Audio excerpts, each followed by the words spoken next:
What's up, internet friends? It's Lindsay, and yes, I am back on the internet to tell you guys more about the books that I love and that I've read, and I don't know what I'm talking about anymore because I don't know how to do video intros anymore. Anyways, yes, I took the last month off making videos because life, and now I'm back. So today I am very excited because today I get to tell you, slow down. Today, I'm really excited because I get to tell all you guys about the books that I'm going to read this month in February.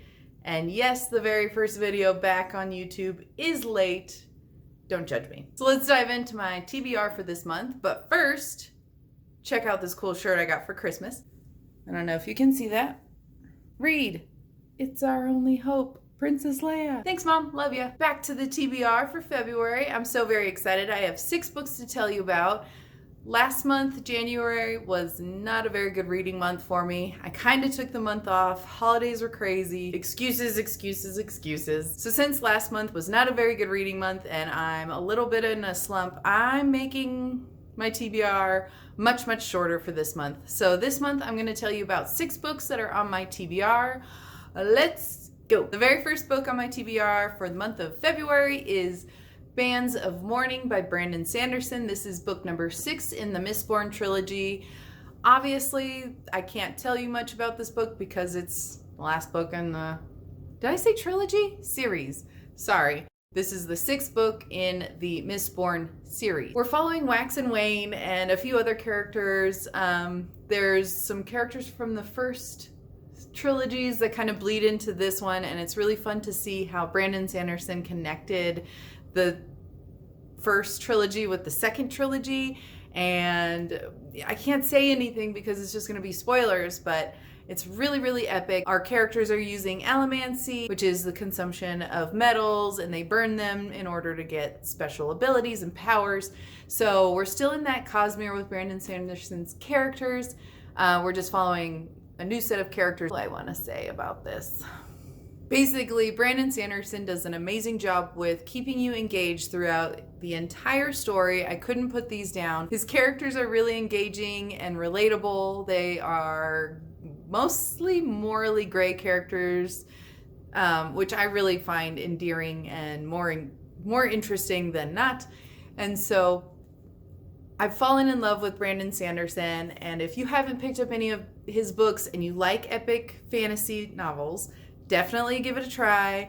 I actually already finished this book at the beginning of this month, so I'll tell you my reviews in my wrap up for February, but I love Brandon Sanderson. I'm going to read every single thing he puts out there, so I'm on the bandwagon. So the second book on my February TBR is Eliza and Her Monsters.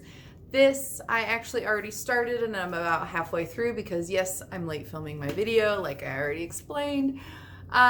But this book, I actually had my daughter pick out the book because I was ready to read my next one. I had just finished up Bands of Mourning and I feel a little slumpy. I just got through all this epic fantasy, so I needed something short and sweet and fast to read. So I had my daughter come up here, pick something out from my bookshelf, which I'm thinking about making a video next month of where she just picks my entire TBR. I don't know if you guys are into cute kids on video or if, you don't want to see that and just want to see cute books.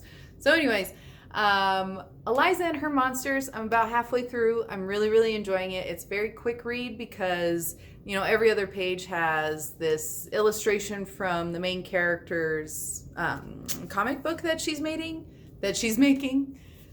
I'm not explaining any of these books very well. So Eliza and Her Monsters is about our main character, Eliza. She is in high school, and I believe she's a senior or a junior. I can't quite remember. But she is the creator of this very popular webcomic series, Monstrous Sea, and she is anonymous. Nobody knows that she is the true creator. So her real life juxtaposes her online life, where her online life she's just this kind of mega star and very popular, and with her very successful web series.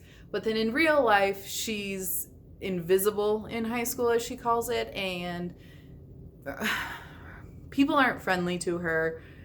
They're like straight up rude to her face, and it It really hurts reading this story because I can relate to a lot of the high school scenarios that happen. So I have a feeling this is the reason why a lot of people love this story, because it's very relatable and honest. So far, I'm loving it. And I don't know, this isn't a wrap up. I don't know why I'm telling you my review. But anyways, this is on my TBR this month. I'm already about halfway through and thoroughly enjoying it, but you'll get my full wrap up ideas and thoughts during my wrap up. How many times can I say wrap up? A lot. This will be finished within the next few days. The next 4 books I'm going to talk about, I'm just going to read at no particular order throughout the month. So let's just go for it.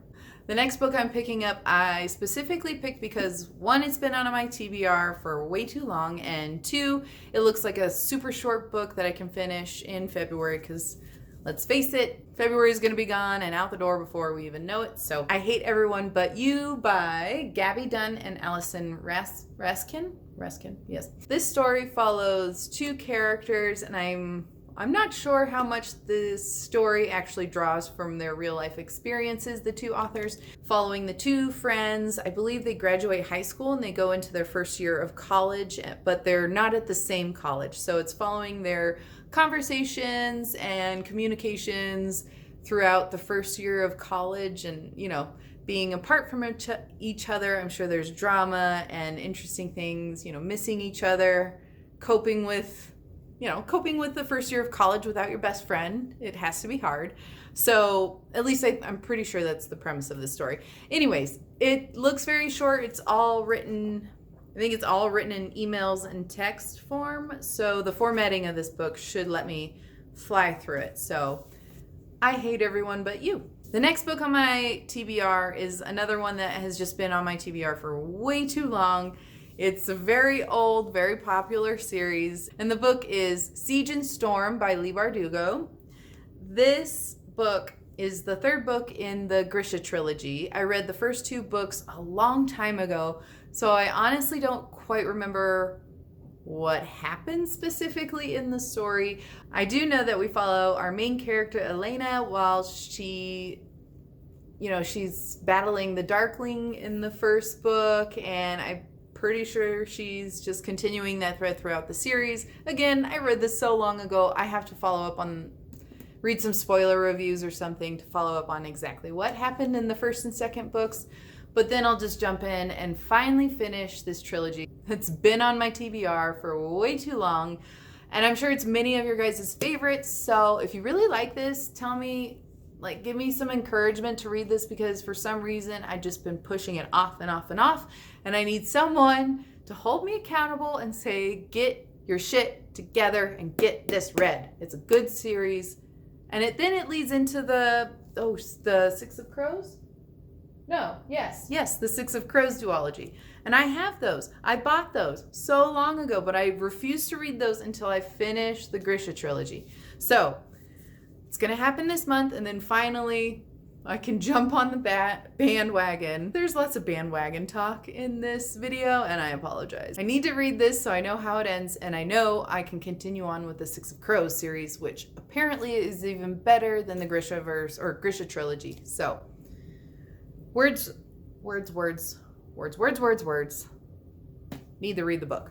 All right, the 5th book on my TBR this month is a book that I bought from Book Outlet. I read the synopsis. It sounded pretty cool. It was super cheap, so I bought it. Like the rest of my books on my TBR, I'm not supposed to be buying books, but oh well, don't tell anybody. Anyways, that book is Norma by Sofi. Oh no, I can't even pronounce her name. She's actually an author from Finland, so this book has been translated,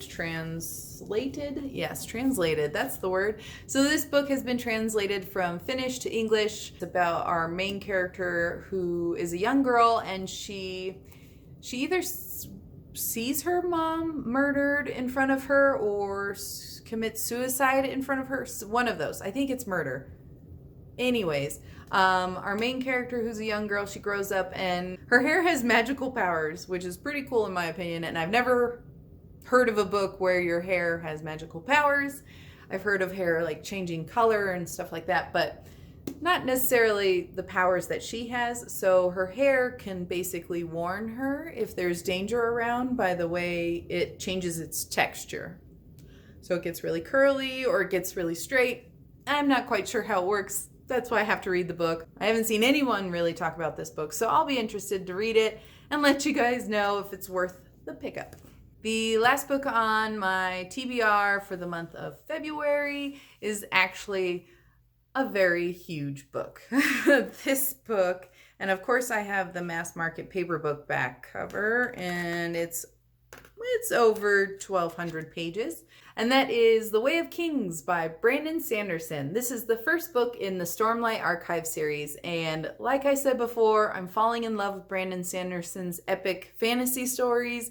His plot is quick and it's engaging and it's the perfect pacing for me. So this, I'm very excited to get into. I have no idea what it's about. I'm pretty sure we follow 4 different perspectives in this kingdom, and there's a lot of like intrigue and wars, and I mean, it's over 1,200 pages. There's so much that happens in these books that I can't even begin to, the back cover is not going to tell you what happens in 1,200 pages. So you just have to go with it.